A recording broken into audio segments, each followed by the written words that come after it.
100% Radio.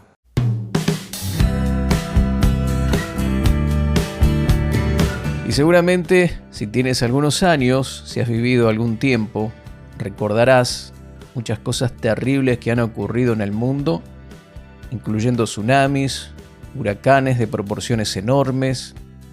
¿Recuerdas el 11 de septiembre del 2001 cuando fueron atacadas las Torres Gemelas y murió tanta gente que falleció ese día? Yo estaba aquí en Argentina, recuerdo que eran las 11:30 de la mañana, estábamos con mi novia, que ahora es mi esposa, haciendo los últimos preparativos porque nos casábamos 10 días después y vimos las noticias por TV y realmente era increíble lo que estaba sucediendo. Y hoy estamos viendo en California los incendios, el dolor, el sufrimiento y cuánta gente ha sido perjudicada, cuántas casas se han quemado, cuánto dolor, cuánto sufrimiento, y todo se atribuye, según dicen algunos, al juicio de Dios. Porque hay gente que se burla, gente que no tiene en cuenta a Dios, y entonces el juicio ha caído sobre esa ciudad, también como fue con el caso de las Torres Gemelas y con otros eventos que han ocurrido en el mundo, como dije hace un momento, tsunamis, huracanes. Y por supuesto que cada uno de nosotros también ha tenido tragedias individuales con las que hemos peleado, trabajado, luchado, enfrentado, porque hay mucha pena y dolor en esta vida.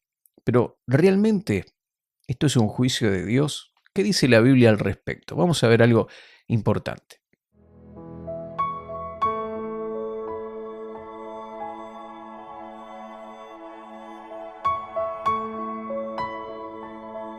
La gente se siente trastornada por los golpes de la vida, golpes que han recibido, y tratan de encontrarle sentido a todo esto. A veces los cristianos no hemos brindado mucha ayuda, porque en general hemos dicho cosas como que todo esto es el juicio de Dios por nuestros pecados. La verdad, mi querido amigo, mi querida amiga, es que en este mismo momento Dios no está juzgando al mundo. ¿Cómo? ¿Qué estoy diciendo? Bueno, seguí escuchando que esto es importante. Dios no está juzgando al mundo en este momento. El juicio de Dios, como muchos proclaman, ¿sí? Muchos proclaman diciendo que el juicio viene porque la gente se burla de Dios o porque en un evento especial o una entrega de premios, como se dice ahora, se burlaron de Dios, y por eso Dios azota las ciudades para que la gente clame a Dios y Él les está dando a todos ellos lo que se merecen. En realidad, cuando se dan esas explicaciones acerca de por qué suceden cosas malas, los que conocemos el corazón de nuestro Padre Celestial podemos entristecernos, y el Señor también se entristece. ¿Por qué? Porque estamos dejando de lado la razón por la cual vino Jesús a este mundo. Jesús cambió para siempre la forma en que Dios se relaciona con la humanidad. Por supuesto que hay ejemplos bíblicos de juicios catastróficos de Dios sobre el pecado, ¿sí? Pero tengan en cuenta esto, por favor. Y escuchá que esto es muy, muy importante. El mayor acto de juicio de Dios fue cuando descargó toda su ira por nuestros pecados sobre Jesús. Sobre Jesús. Y ese sacrificio de Cristo fue tan perfecto que satisfizo para siempre y aplacó para siempre la ira de Dios.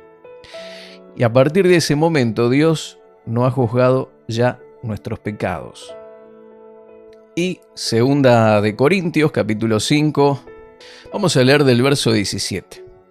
Un pasaje muy conocido que dice: de modo que si alguno está en Cristo, nueva criatura es, las cosas viejas pasaron, he aquí todas son hechas nuevas.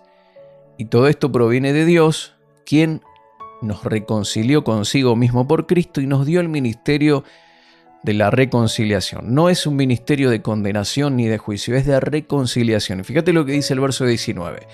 que Dios estaba en Cristo reconciliando consigo al mundo, no tomándoles en cuenta a los hombres sus pecados, y nos encargó a nosotros la palabra de la reconciliación. Que por medio de Cristo, Dios nos reconcilia, no tomándole en cuenta a los hombres sus pecados. ¡Qué declaración poderosa!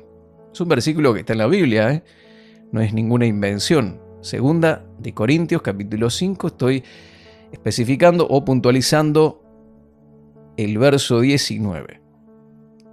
Que Dios estaba en Cristo reconciliando consigo al mundo, no tomándoles en cuenta a los hombres sus pecados, y nos encargó a nosotros la palabra de la reconciliación. Por tanto, Dios no está enojado con nosotros. Dios no está de mal humor.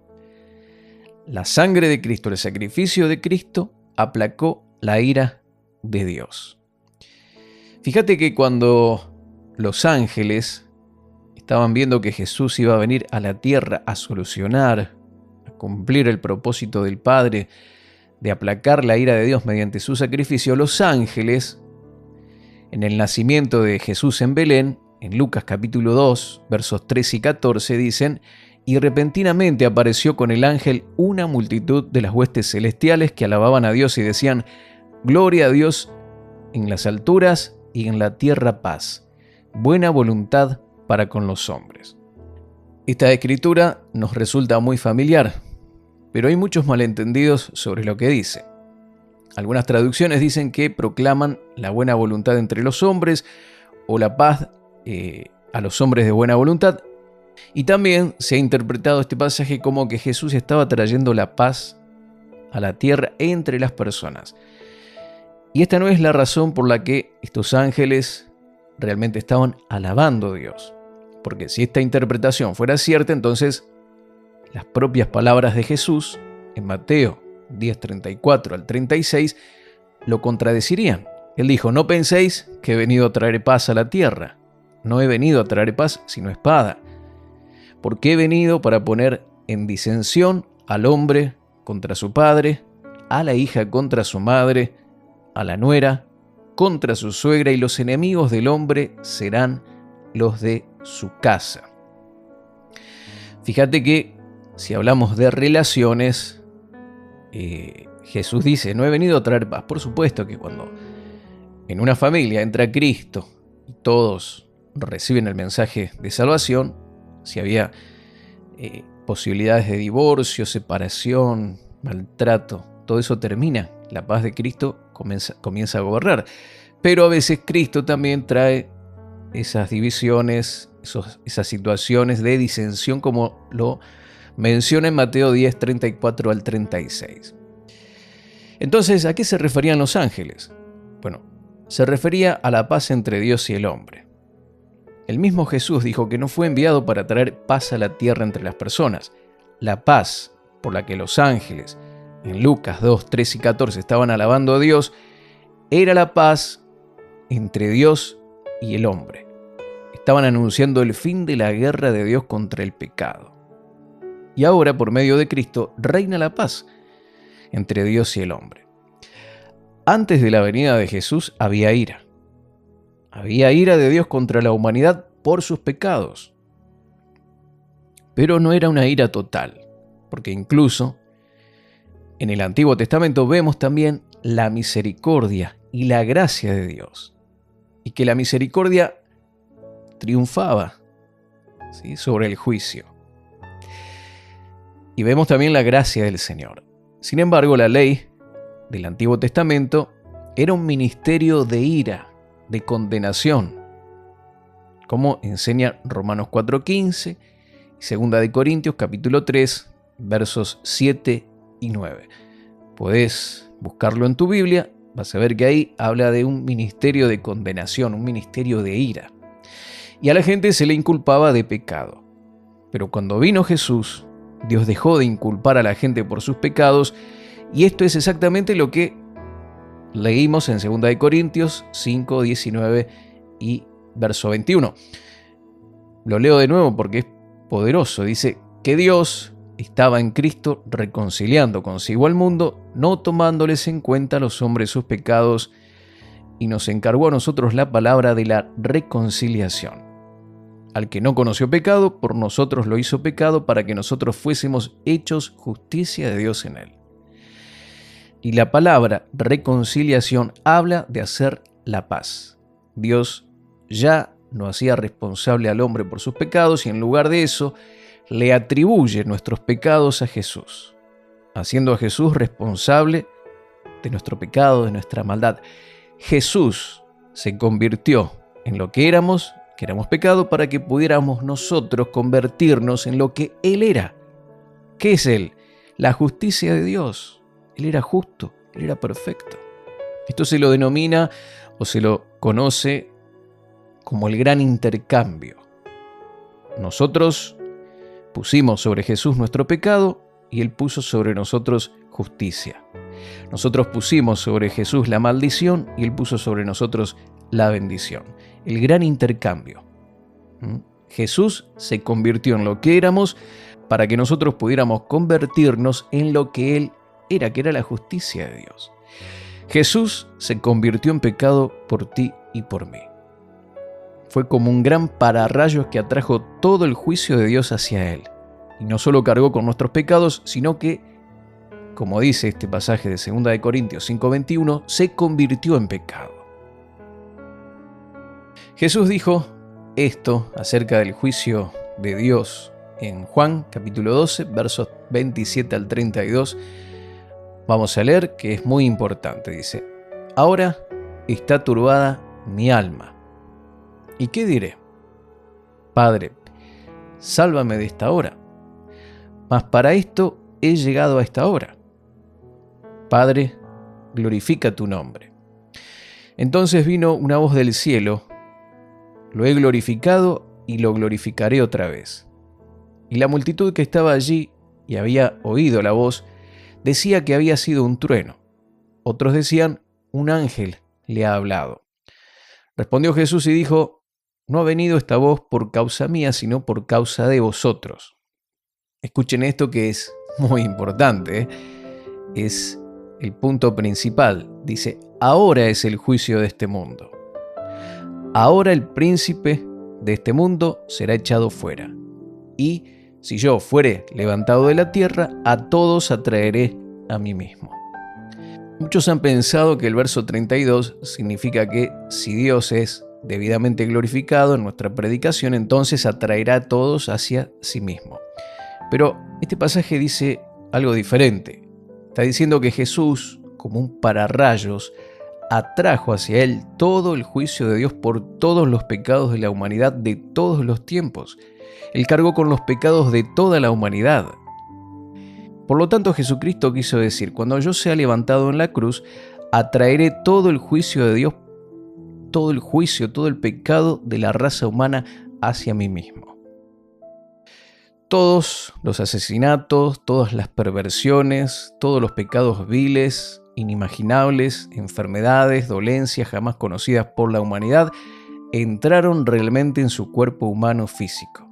Isaías 52:14 habla de la crucifixión de Jesús y dice que Él fue desfigurado más que cualquier otro hombre hasta el punto de ser irreconocible como ser humano.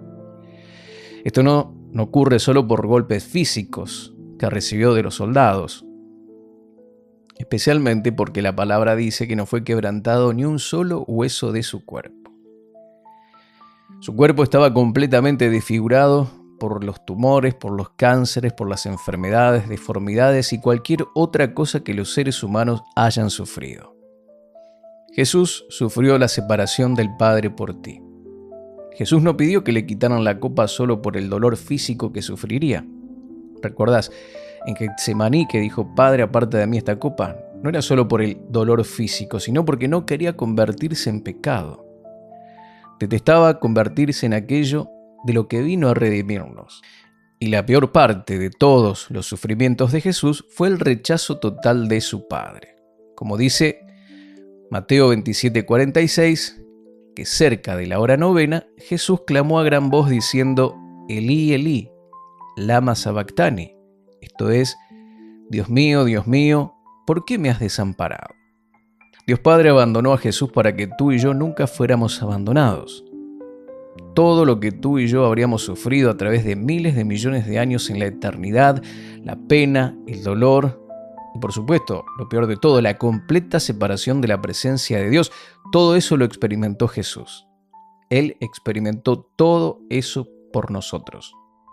Y cuando decimos que Dios está juzgando los pecados, ya sea del individuo o una nación, estamos diciendo que lo que Él hizo en la cruz no fue suficiente. Esto sería un doble juicio. Tal vez dices, bueno, pero ¿cómo es? Que va a haber un juicio, sí, pero eso va a ser al final de los tiempos. Y es para aquellos que hoy no reconocen a Jesús o el sacrificio de Jesús en la cruz. Porque el pecado ya no es un problema con Dios. Ni los pecados pasados, ni los presentes, ni los futuros pueden separarte de Dios. Las únicas personas que irán al infierno son las que han despreciado y rechazado el mayor sacrificio que jamás se haya hecho. En el cielo no darás cuenta de tus pecados. Jesús ya lo hizo. Darás cuenta por tu decisión de haber aceptado o rechazado a Jesús. Bueno, alguien dirá, pero esto hace que la gente tenga licencia para pecar. Bueno, la gente peca, amigo querido, sin necesidad de licencia. Y lo que te estoy diciendo a través de esta palabra te va a dar libertad justamente para lo contrario, para no pecar. Y también te va a liberar de la condenación y la culpa que viene cuando falles. Continuar, por supuesto, en el pecado una vez que comprendemos lo que Cristo pagó, el sacrificio que hizo por nosotros, y continuar en el pecado después de ver todo eso es algo verdaderamente tonto. Porque estás abriendo la puerta para que Satanás tenga acceso a tu vida. Y si lo haces, vas a sufrir las consecuencias naturales del pecado. Pero no será el juicio de Dios. Perderás tu familia, perderás tu salud, perderás muchas cosas, pero fuiste tú quien lo causó. Es la paga del pecado que es la muerte, pero no lo hizo Dios. Las catástrofes naturales son eso, catástrofes naturales. Vivimos en un mundo corrupto donde cosas malas suceden, pero Dios no es el que las causa. Si Él lo fuera, ¿por qué entonces pagan también aquellos que han puesto su fe en Jesús? Creyentes buenos, gente consagrada al Señor, pasa por lo mismo. ¿Por qué solo el juicio hoy es sobre California y que hay otras ciudades que son mejores? Si hay pecado en todo el mundo. Hay realmente lugares en donde el juicio de Dios, si fuera esto verdad, tendría que caer inmediatamente, pero no es así. Porque todos merecemos el juicio de Dios, pero alabado sea Dios, no recibimos lo que merecemos, sino que hemos recibido la gracia, el favor y el perdón de Dios y tenemos que aceptarlo. Decirle a Jesús, Señor, te reconozco como mi Señor y mi Salvador personal. Tú pagaste en la cruz el precio por todos mis pecados. Yo merecía ese lugar, pero tú tomaste mi lugar, me perdonaste, me limpiaste y me hiciste una persona justa, aceptado y amado delante de Dios. Has escrito mi nombre en el libro de la vida y hoy estás conmigo para ayudarme a caminar en tu voluntad y a proclamar esta verdad, que Jesucristo vino para que tengamos vida y vida en abundancia, y que solo en Él hay salvación. Gracias Dios por Jesús.